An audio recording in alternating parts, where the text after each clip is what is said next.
Queridos amigos e queridas amigas, grata satisfação estar de volta em mais um estudo da obra do Espírito André Luiz. A obra que estamos estudando é o livro Entre a Terra e o Céu. Livro esse que é uma parceria entre o médium Chico Xavier e o Espírito André Luiz. No dia de hoje, iremos examinar mais um capítulo desta obra portentosa, o capítulo 34, intitulado pelo autor espiritual Em Tarefa de Socorro. É o título do capítulo 34 de Entre a Terra e o Céu. Esse é o canal Raciocínios Espíritas, para aqueles que não conhecem, e estamos em mais um estudo, mais um capítulo desta obra maravilhosa.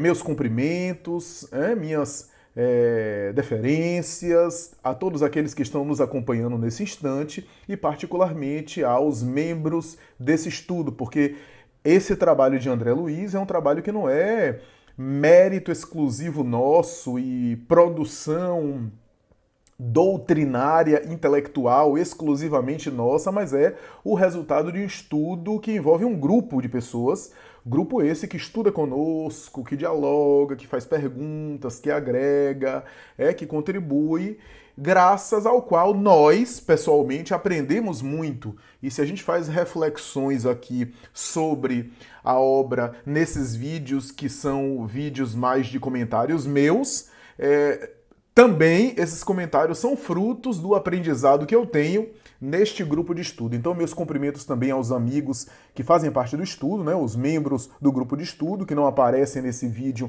mas que colaboram conosco. Vamos então estudar o capítulo 34, o capítulo que é um desdobramento lá do Em Aprendizado, né? Capítulo 33 em Aprendizado, que finalizou de uma forma bastante especial, né? Naquela saga de Mário Silva, envolvendo Zumira, envolvendo Amaro, a família, depois ali do falecimento do menino Júlio e as explicações reencarnatórias que a gente recebeu, que a gente aprendeu a partir do discurso de Clarencio ali com André Luiz no capítulo passado. Neste capítulo a gente tem algumas surpresas, algumas situações específicas, começa com uma chamada e com um problema. Esse problema não vai ser totalmente abordado e atendido nesse capítulo, porque logo depois surge uma surpresa que vai ser explorada, essa surpresa, para mais tarde, em capítulos posteriores, o problema que deu início a esse capítulo ser, de alguma forma, atacado, né? Atacado no bom sentido, ser, portanto, investigado, portanto, explorado e, portanto, solucionado. O que é que eu me refiro com isso tudo? É que o capítulo começa com Odila, lembremos que Odila é a primeira esposa de Amaro, desencarnada, né? Mãe de Evelina e também de Júlio na sua primeira encarnação, e que inicialmente é obsessora, agora benfeitora da família, auxilia inclusive a atual esposa de Amaro, que é a Zumira, a segunda esposa de Amaro, que é a atual consorte dele, para que a harmonia doméstica e o próprio sucesso das missões e das encarnações envolvidas nesse grupo familiar, grupo esse que é ligado a ela, possa alcançar o êxito desejado. É por isso, portanto, que nós iremos contemplar, iremos visualizar Odila nesse início de capítulo, como tem acontecido em outras situações, colaborando com ali aquela família, né? E dessa vez ela colabora indo até Clarencio, se aproximando de Clarencio e da equipe espiritual que Clarencio lidera, espíritos esses entre os quais André Luiz faz parte, e pede ajuda mais uma vez a Clarencio.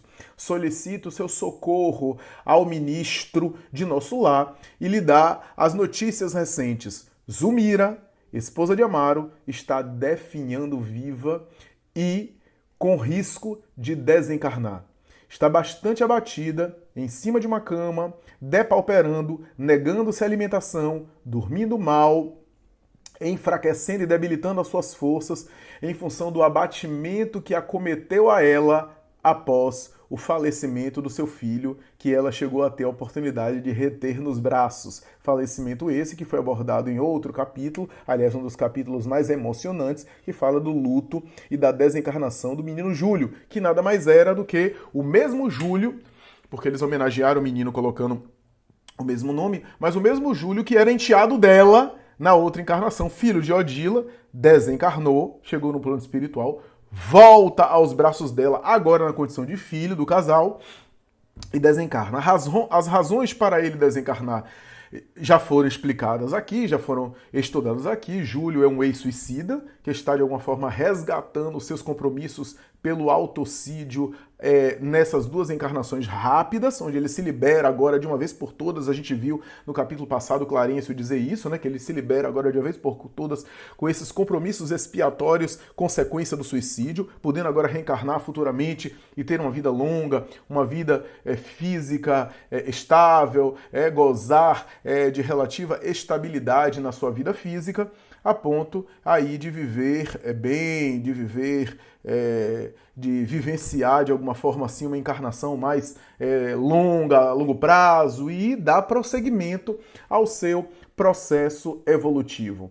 Então, ele desencarnou por conta disso, mas, como a gente viu em capítulos passados, Zulmira, e agora vai ser explicado mais, Zulmira ficou abatida e foi acometida por um remorso, né? Por um remorso. E Odila explica isso. Odila explica que ao perder o filho e experimentar a dor profunda desse luto, veio na cabeça dela o remorso pelo falecimento do seu enteado, o Júlio, o seu enteado, que ela ignorava que se tratava do mesmo espírito que estava ali nos braços dela. Júlio, que desencarnou de uma maneira dolorosa, né, num afogamento na praia, em função de uma negligência da própria Zulmira. Zulmira propositadamente negligenciou o menino, ela não assassinou o menino, mas ela negligenciou o menino, ela foi omissa, deixou o menino lá e chegou a desejar que o menino se afogasse, graças ao seu temperamento de ciúme, ao seu temperamento de se incomodar com os filhos do primeiro casamento de Amaro, essa tendência nossa que Kardec chamou de natureza animal, né, que tenta de alguma forma destruir tudo aquilo que não lhe pertence, né, que se sente incomodado com aquilo que acha que que não lhe pertence. Né? E no caso de Amaro, por quem ela mantinha um afeto e ao mesmo tempo uma paixão e ao mesmo tempo um ciúme, ela de alguma forma, como acontece muito na Terra, ela de alguma forma se sentia incomodada e enciumada em relação à história pregressa, a história anterior de Amaro, quando ele foi casado com Odila. E os frutos dessa história eram os filhos dele, né? Com Odila, Evelina e Júlio. Ela se incomodava, como a obra disse, muito mais com Júlio do que com Evelina. Ela tinha um incômodo maior, porque o Júlio era muito ligado ao pai, buscava muito o pai. E a Evelina era um espírito mais maduro, mais evoluído, mais tranquilo e sabia respeitar os espaços. Mas o filho menor, o filho caçula, né, não tem tanto esse discernimento e às vezes ali atravessava, digamos assim, o casal. E ela, por imaturidade, porque ela era que era adulta, simplesmente reagia mal, imatura, e ficava meio que na competição, meio que incomodada com o menino. E na praia, em determinado momento, ela viu o menino brincando na praia e negligenciou o menino, disse, não vou prestar atenção nesse menino não. E chegou a passar pela cabeça dela, fantasiar, imaginar que seria bom que o menino morresse afogado. Só que o menino morre, ela é acometida de um remorso. Né? Esse remorso abre espaço para uma obsessão cruel por parte da própria Odila. Odila já antipatizava com ela, já se sentia incomodada pelo sentimento de posse em relação a Amaro.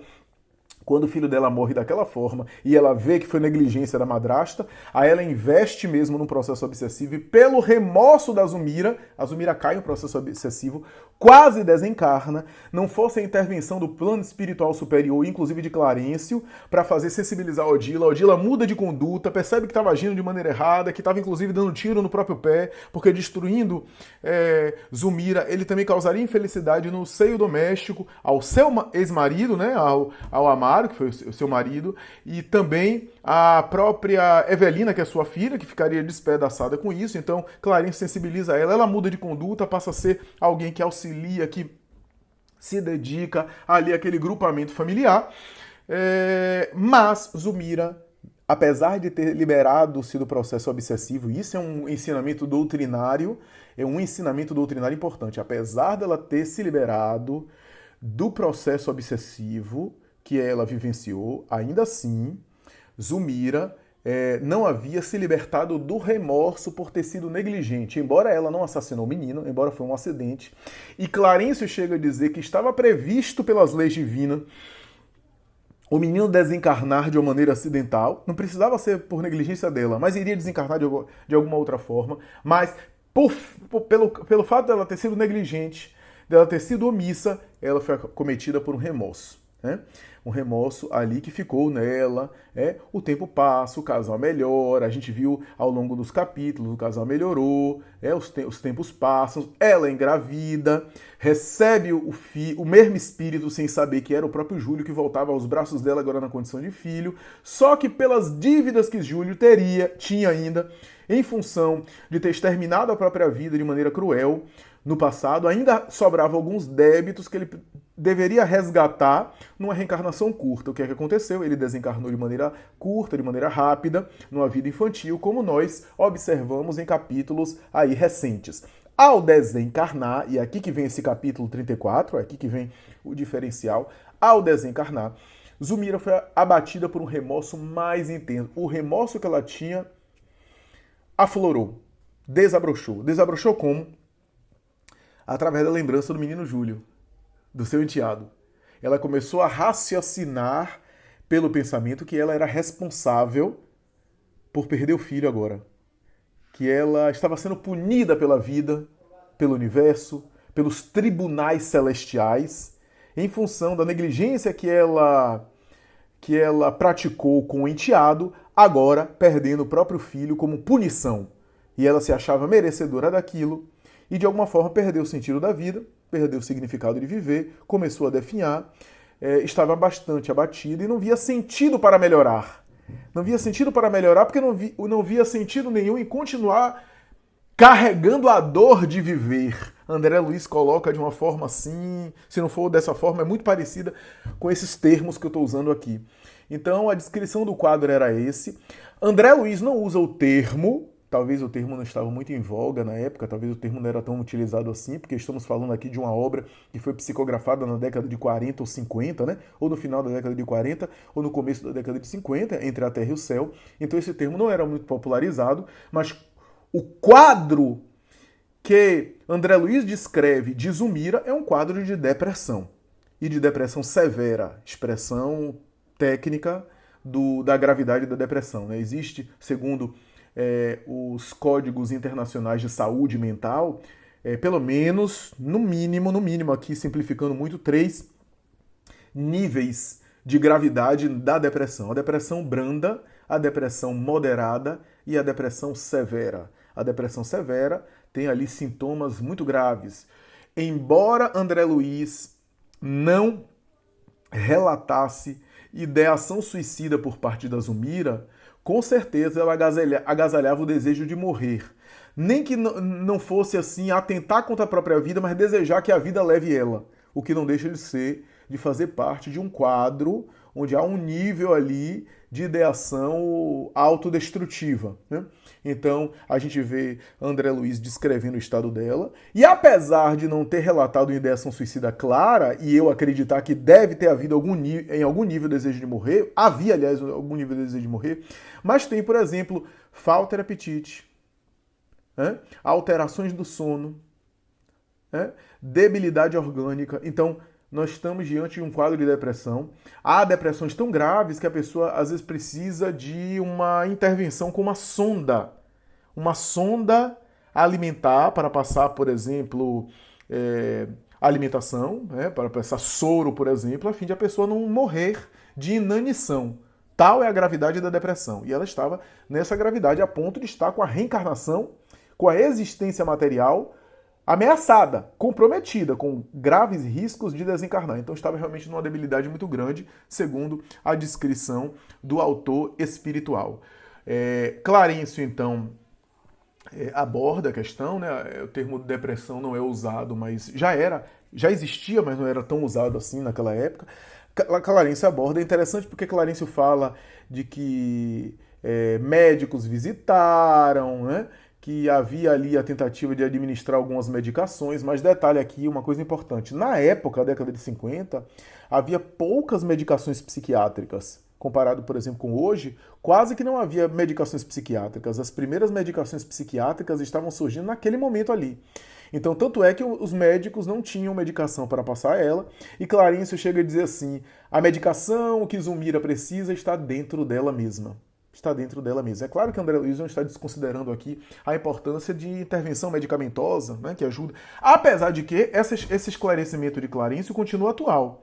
Em quadros emocionais, nenhum transtorno, nenhum quadro emocional, eu defendo isso inclusive na minha área de atuação, na minha profissão, nenhum quadro psicoemocional é só químico, é só biológico. Ainda que o biológico, que é a dimensão material, que é a dimensão física, esteja comprometida, esteja afetada, ainda assim não se pode dizer que o quadro dos transtornos mentais sejam exclusivamente de base biológica. Não existe um quadro psicoemocional somente de base biológica. Sempre tem a contribuição psíquica. Ainda que o físico tenha sido afetado a ponto de precisar, portanto, de uma intervenção física, né? Porque se o físico está afetado, precisa também de um auxílio físico, um auxílio químico, né? Se há uma alteração química, se há uma alteração material. Mas nenhum quadro emocional é só físico. É só de uma causa física, de base biológica. Então tem uma alteração biológica, dá a medicação e pronto. Não. Nenhum quadro emocional. Todos os quadros emocionais têm uma parte emocional, uma parte psíquica, uma parte do próprio sujeito que não é biológica. Então, eu, pessoalmente, muitos autores não acreditam em depressão apenas química, tá? Como outros transtornos. Então, o que o Clarencio está falando continua sendo atual. O remédio virá dela mesma. O remédio virá dela mesma. E aí ele tece outras considerações, como, por exemplo, o reencontro com o Júlio vai ser benéfico para ela. Nós vamos providenciar no mundo espiritual, trazer Júlio para apresentar a ela e para haver esse contato durante o sono físico, o desdobramento, a emancipação da alma. No entanto, Júlio está recente desencarnado, ele precisa de repouso ainda. Ele precisa repousar, ele está em convalescença. O espírito que viaja na direção do mundo espiritual, ele passa um tempo de adaptação. A desencarnação é uma mudança de estado vibratório, então ele se adapta. Da mesma forma que quando a gente reencarna, a gente passa por um período de adaptação ao mundo físico, que é o quê? Bebê, primeira infância, segunda infância, onde o espírito vai se apropriando dessa matéria carnal, dessa matéria fisiológica, né, do corpo material, do corpo físico, né? Da mesma forma, quando o espírito desencarna para o mundo espiritual, que é mais sutil em termos de vibrações, é menos denso, ele também passa um período engatinhando, ele passa um período se adaptando no mundo espiritual. Então ele precisava ainda de tempo na convalescença, o Júlio, para estar em tranquilidade, em condições de homeostase, de equilíbrio, a fim de retornar e poder se comunicar, inclusive dando notícias e de maneira equilibrada, falando com sua mãezinha Zulmira. Nesse instante que Clarencio está prestando esses esclarecimentos, que está comentando sobre esse cenário, essa dinâmica familiar e os próximos passos espirituais, o enfermeiro Mário Silva subitamente entra no ambiente. Ele está dormindo, estamos de madrugada, tá? Estamos aí à noite, se não me falha a memória, o André Luiz fala que é mais ou menos à meia-noite. E aí, Mário Silva entra. Entra, claro que ele está dormindo no corpo físico, ele está entrando em espírito, desdobrado, né? Com os vínculos com a carne, ele entra. Ou seja, ele foi adormecer, saiu do corpo e foi para o local. E aí, Clarencio, inclusive, verbaliza uma expressão muito conhecida no direito penal, que é o seguinte: é conhecida a tese de que o criminoso geralmente retorna ao local do crime. Ele está se referindo aqui ao fato de que Júlio desencarnou ali, né? Júlio desencarnou naquela casa. O enfermeiro Mário Silva tinha um ódio, a gente já explicou esse ódio, um ódio do casal Amaro e Zulmira. A gente já explicou por que ele foi noivo de Zulmira, casou, Zulmira não ficou com ele, casou com Amaro. A gente sabe que esse ódio também tem origem em outras encarnações, porque essa situação, uma situação parecida, já aconteceu, né? Onde ele foi Esteves no passado, Amaro Armando e Zulmira Lula e Bahuri. E ali, ao defrontar aquele casal feliz, porque ele tinha ódio, o ódio veio, ele cuidou do filho, porque ele era enfermeiro do hospital, foi ele que foi solicitado por uma coincidência, entre aspas, do destino, e ali ele então cuida do filho de Zulmira, dá os cuidados e chega a desejar sua morte e chega a pensar em administrar para ele uma medicação letal, um medicamento que induzisse a morte, que produzisse, que assassinasse o menino. Ele não chega a fazer isso, ele chega a pensar, mas não chega a fazer. O menino morre e ele fica com remorso, porque ele pensou, e antes de ele chegar a fazer qualquer coisa, o menino morreu antes. Então ele ficou com remorso, um remorso ali terrível, porque Mário Silva, apesar de tudo, tem sentimentos bons. E nesse capítulo, o Clarencio, inclusive, explica mais detalhadamente esses sentimentos bons de Mário Silva. Ele tem, inclusive, alguns méritos. Só que aí, quando ele entra procurando Zulmira. Quando olha para Zulmira, ele olha para Zulmira e corre. E aí Clarencio diz assim, não se preocupem, continuemos aqui concentrado, porque ele volta. O remorso faz ele, ao sair do corpo durante o sono, correr atrás do tema do seu remorso, da sua culpa, do seu sentimento de culpa. Porque o espírito endividado com consciência de culpa, ele fica indo atrás da sua dívida, indo atrás do seu erro, porque o remorso, o sentimento de culpa faz ele ficar voltando ao erro. O que é que acontece? Fora do corpo, ao corpo adormecer, ele vai para o local onde errou. Ele busca o tema do erro. Então, ao ficar se martirizando, se sentindo culpado, ele se achou criminoso mesmo, Mário Silva se achou criminoso, se achou responsável por aquilo. Clarencio chega a dizer, ele lembrou de Antonina, que tanto apaziguava o coração dele com o evangelho, que ele estava visitando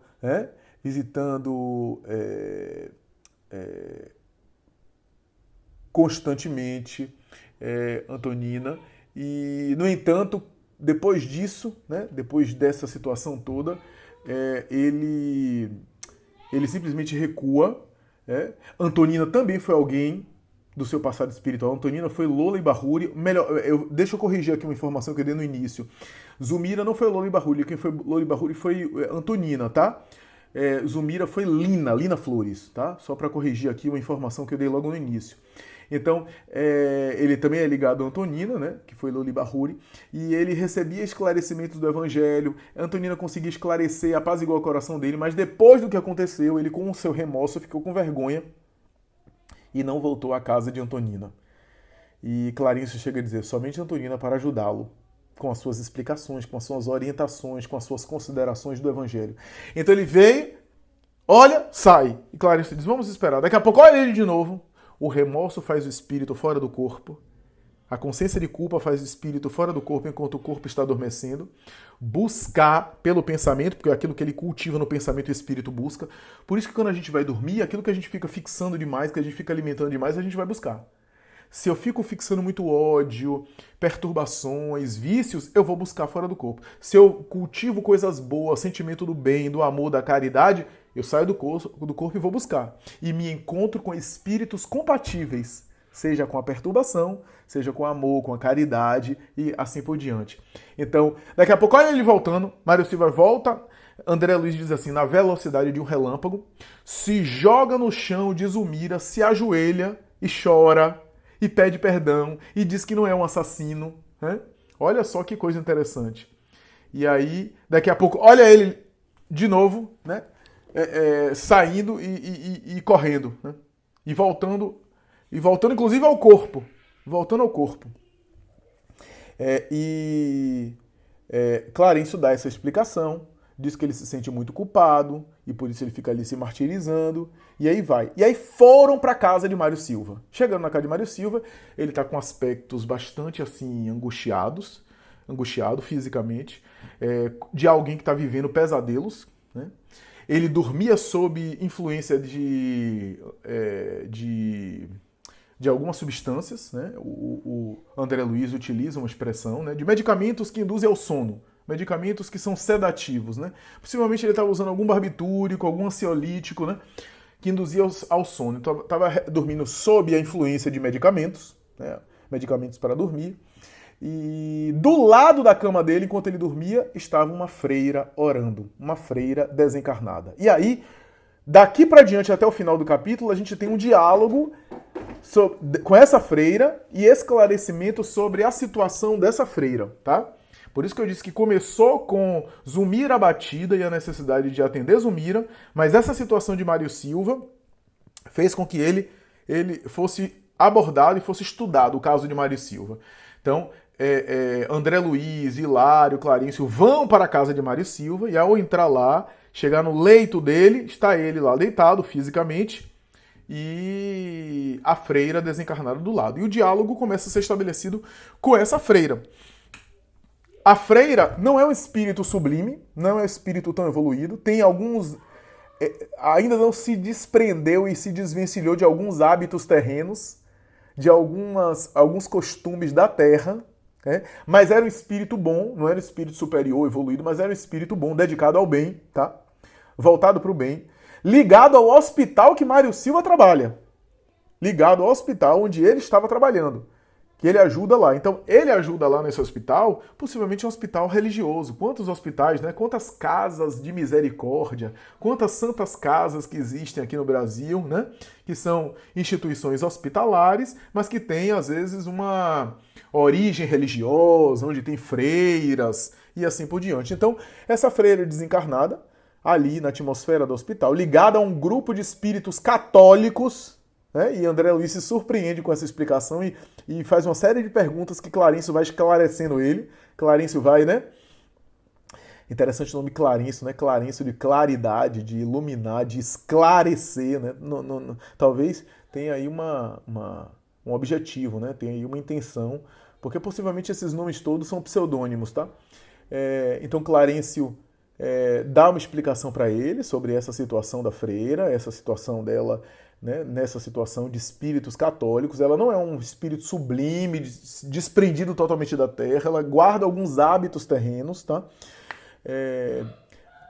Clarencio é super educado e amoroso com ela e super respeitoso. Vai perguntando, e a irmã, tal, tá aí dedicado a ele, como é que a irmã sabe, tal? Não, meu irmão, ele precisa de muita ajuda, olha os pesadelos que ele tá tendo. Ele tá recebendo muitos ataques. Quando eu conheci aqui a casa dele, eu vi na vizinhança quantos espíritos perturbados e eu tento protegê-lo. E graças a Deus vocês chegaram porque eu estava orando ao Senhor, anjos ou espíritos redimidos do Senhor virem até aqui para ajudá-lo. E agora vocês chegaram.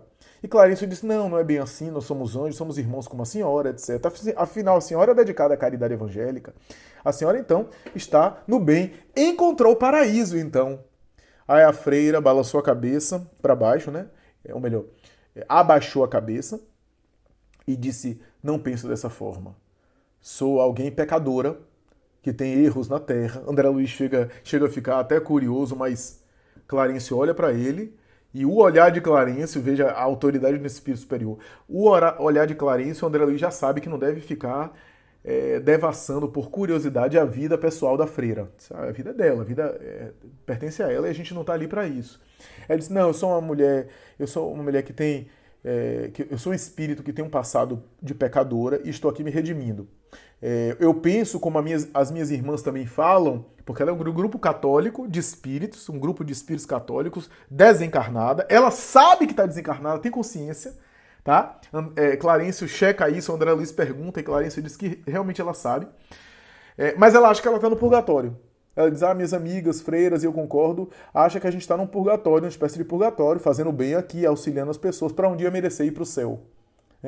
E Clarencio não desfaz essa ideia dela, não fala de reencarnação, não fala que há outras moradas, outras moradas na casa do Pai, ou seja, outras regiões de espíritos no mundo espiritual ao infinito, que há múltiplas dimensões do mundo espiritual. Ele não entra nessa história, porque a freira não tinha condição de entender ali, ela estava ainda apegada, agarrada às crenças e aos conceitos, né, teológicos que ela abraçava. O importante é que ela era um espírito bom. O diálogo com a freira é super rico, vale a pena olhar, tá? E mais rico ainda o esclarecimento que Clarencio dá depois a André Luiz e a Hilário, diante das várias perguntas que os dois fazem a Clarencio, tá? Então é interessante toda essa saga, né, dessa freira. É super interessante as informações que a gente colhe, que a gente aprende, né? Aprende, portanto, que o espírito desencarna e conserva, às vezes, os seus conceitos e os seus preconceitos. Então ela não tinha ideia da reencarnação, ela não tinha ideia de uma vida espiritual, ela não tinha ideia de que o céu e o inferno estão dentro de nós. Ela tinha ideia de que ela estava no purgatório e um dia ia para o paraíso. E ali não podia ser o paraíso. Né? Ela estava no purgatório, então estava ajudando. E aí fala que Mário Silva era muito querido por esse grupo. Porque Mário Silva já ajudou muitas crianças, algumas crianças ligadas a espíritos desse grupo. Olha só o bem que a gente faz, como gera simpatias, como gera gratidão, não apenas dos encarnados que a gente ajuda, mas também de espíritos desencarnados que são afetos, que são amores e que fazem parte da família espiritual daquele a quem a gente ajuda. E que às vezes são tomados esses espíritos de gratidão. Então, às vezes, até o encarnado não é grato a gente. Fica ingrato a gente. Mas a gente não sabe, por exemplo, se os espíritos desencarnados não ficam gratos. A gente não tem ideia de que quando a gente faz um bem, ainda que quando a gente faz esse bem e esse bem não seja valorizado e reconhecido pelos encarnados, não seja validado e não receba uma gratidão dos encarnados que são beneficiados pelo nosso bem, a gente não tem ideia de quantos espíritos desencarnados podem ficar gratos do nosso bem, da nossa ajuda, da nossa caridade, do amor que a gente espalha. Então, por isso que Joana de Ângeles diz que tu nunca te arrependerás de ter feito o bem. Em nenhuma situação, tu nunca te arrependerás de ter feito o bem em qualquer lugar. Então, e de fato, eu nunca vi espírito desencarnado se arrependendo no mundo espiritual porque fez muito bem, porque amou o próximo. Nunca vi. Eu vejo o contrário. O que eu vejo em mediúnica são os espíritos arrependidos de terem feito mal. Arrependidos de terem praticado mal. Arrependidos de terem perdido o tempo e não terem ajudado o próximo que passaram por eles. De terem feito bem. Então, André Luiz e Hilário tiram uma série de dúvidas, né, a esse respeito, né, enchem de perguntas Clarencio. Clarencio vai dizendo, a freira sabia que estava desencarnada, a freira não sabe de outras moradas no plano espiritual, e a gente não vai entrar nesse mérito agora, porque ela não tem condição agora de mudar. André Luiz até vai. Mas é a verdade, não é bom que ela saiba a verdade, ela já desencarnou e não sabe a verdade. E Clarencio dá uma resposta arrasadora. Clarencio diz para André, mais ou menos assim, André, nenhum de nós consegue ainda suportar a verdade total. Cada espírito recebe uma parcela de verdade que Deus vai liberando na medida que o espírito tem condição de assimilar. Da mesma forma que nós não recebemos a verdade toda sobre nós que a gente não aguentaria e Deus libera uma parte, ela também. Em cada grau, em cada momento nosso, em cada estado nosso evolutivo e de consciência e de contexto, Deus permite que a gente acesse uma parcela de verdade que não vai nos prejudicar, que não vai nos transtornar. E à medida que a gente amadureça, a gente consegue assimilar uma parcela maior de verdade, sem violentar a nossa consciência. Não é só ela que não tem acesso à verdade toda ao desencarnar. Nós também. Nós também. Porque é assim com todos os espíritos. Então, esse ensinamento é super interessante. E aí, Clarencio vai dizer, nós não temos o trabalho, não é nosso papel e não está na hora e não é o momento de a gente ficar tentando esclarecer ela nesse sentido. E diz para ele, olha, eu até destaquei essa fala de Clarencio. A maior lição aqui, André, é a da sementeira que produz inevitável. Mário Silva, na posição de enfermeiro, não obstante a ruinosa impulsividade em que se caracteriza, tem sido prestimoso e humano, tornando-se credor do carinho alheio. Segundo vemos, não é um homem devotado às lides religiosas, é irritável e agressivo. De ontem para hoje chega a sentir-se criminoso. Entretanto, é correto cumpridor dos deveres que abraçou na vida e sabe ser paciente e caridoso no desempenho das próprias obrigações. Com isso, granjeou a simpatia de muitos e encontramo-lo fraternalmente guardado por uma freira reconhecida. Olha só, Mário Silva tinha os méritos dele, tinha feito bem, tinha ajudado pessoas. No seu trabalho profissional como enfermeiro, que não é a primeira vez que ele é enfermeiro, porque como Esteves, ele era enfermeiro lá da Guerra do Paraguai, do período da Guerra do Paraguai, ele ajudava pessoas. Essas pessoas ficaram gratas a eles. Granjeou simpatia. É interessante André Luiz usar essa expressão, porque é a expressão que está no Evangelho de Lucas, né? Granjeai amigos com as riquezas das iniquidades. Granjeai simpatias com as iniquidades e as injustiças do mundo, né? Então, isso é super interessante. Então, Mário Silva tinha amigos. E aí, quando André Luiz, Clarencio e Hilário vão examinar Mário Silva, o que é que Mário Silva está sofrendo? O remorso pelo menino. Aquele remorso que está causando tudo isso, que está fazendo ele sair do corpo, não está conseguindo dormir direito, quando dorme fica saindo e fica indo atrás do tema do remorso, atrás de Zumira, da casa de Amaro e Zumira, para pedir perdão, né? E aí, o final do capítulo é super interessante, porque no final do capítulo, André Luiz pergunta assim, Clarencio, não seria interessante Mário Silva receber passes? Receber passes. E Clarencio diz mais ou menos assim, olha, os passes vão ajudar ele se fortalecer, vibração positiva que vai dar tônus, vai dar vitalidade, vai dar disposição, vai dar energia a ele, né? Vai dar sustentação, mas não resolve. Porque nesse caso particular, Mário Silva deve ser atingido na mente. E somente através de algo que mude a sua forma de pensar, ou seja, ser atingido na mente, é somente na mente para ele se melhorar, para ele mudar. Não vai ser o passe não vai mudar a minha mentalidade. O que é que adianta eu ficar tomando passe se eu fico ruim espiritualmente por conta de algum vício? Então eu tomo passe, mas continuo com vício. Eu tomo passe e continuo viciado. Então eu vou continuar viciado, vou continuar buscando vício, e quando eu buscar o vício, daqui a pouco eu estou de novo desequilibrado espiritualmente, eu vou precisar de outro passe. Então não é o passe que vai resolver, o passe é uma ajuda. Mas eu preciso mudar o vício. Melhor dizendo, superar o vício. Mudar de comportamento. Porque a causa de eu precisar do passe é o vício. Se eu não mudar o vício, eu vou continuar precisando do passe. O passe ajuda, mas não resolve. Da mesma forma ali é Mário Silva. Mário Silva deve ser atingido na mente para melhorar. E aí ele diz, somente Antonina para ajudá-lo. Antonina é a ponte, é o elo que pode ajudá-lo com seus esclarecimentos evangélicos. É por isso, meus amigos, que a gente tem estudos como esse. Porque um estudo como esse serve de tratamento. E às vezes é mais importante do que o tratamento. Porque o tratamento espiritual vai te dar fluidoterapia. Se você está desvitalizado, se você está carente de energia, isso ajuda. É importante. Mas o passe, o tratamento está agindo nos efeitos. Não está indo às causas. As causas têm a ver com a nossa reforma moral, com a mudança de comportamento para melhor. Se a gente não transformar o nosso comportamento, continuaremos sofrendo os efeitos dessas causas.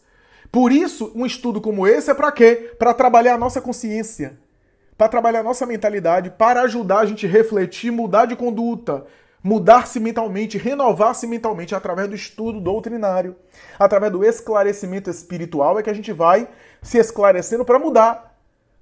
Né? Claro que esclarecimento automaticamente, de imediato e instantaneamente não opera a mudança, mas o esclarecimento é a informação que a gente precisa para a gente se modificar. Por isso que um estudo como esse é importante, serve como tratamento e às vezes, a depender da situação, é mais importante, é mais relevante do que o próprio tratamento espiritual. Então é mais ou menos nesse sentido que eu gostaria de fazer as considerações sobre esse estudo, né? Fazer as reflexões desse capítulo, que é um capítulo com riqueza de informações doutrinárias, capítulo de Entre a Terra e o Céu, em Tarefa de Socorro, capítulo 34. E nesses esclarecimentos que André Luiz recebe de Clarencio sobre a freira desencarnada, sobre essa equipe espiritual. André Luiz e Clarencio, aliás, começa a ajudar ali o Mário Silva dormindo. A freira diz, já que vocês estão aqui ajudando, peço licença, vou notificar o hospital e a minha equipe espiritual de lá, as minhas irmãs freiras, que agora ele está recebendo ajuda, recebeu visitantes. Ela foi e, às pressas, daqui a pouco volta acompanhada de uma outra freira para fazer sentinela ali, para guardar o Mário Silva, né? E o capítulo acaba mais ou menos com essas freiras chegando, né?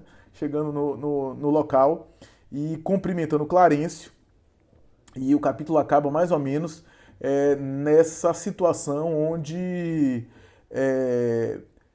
essas duas freiras, né? A freira já conhecida e a outra, uma outra irmã que foi com ela, né? Que foi acompanhado com ela, regressou em companhia dela, designadas pela equipe dessas freiras católicas a cooperar com o doente. E Clarencio diz, não, né? Continuem ajudando ele, afinal de contas a gente está de passagem muito rápida.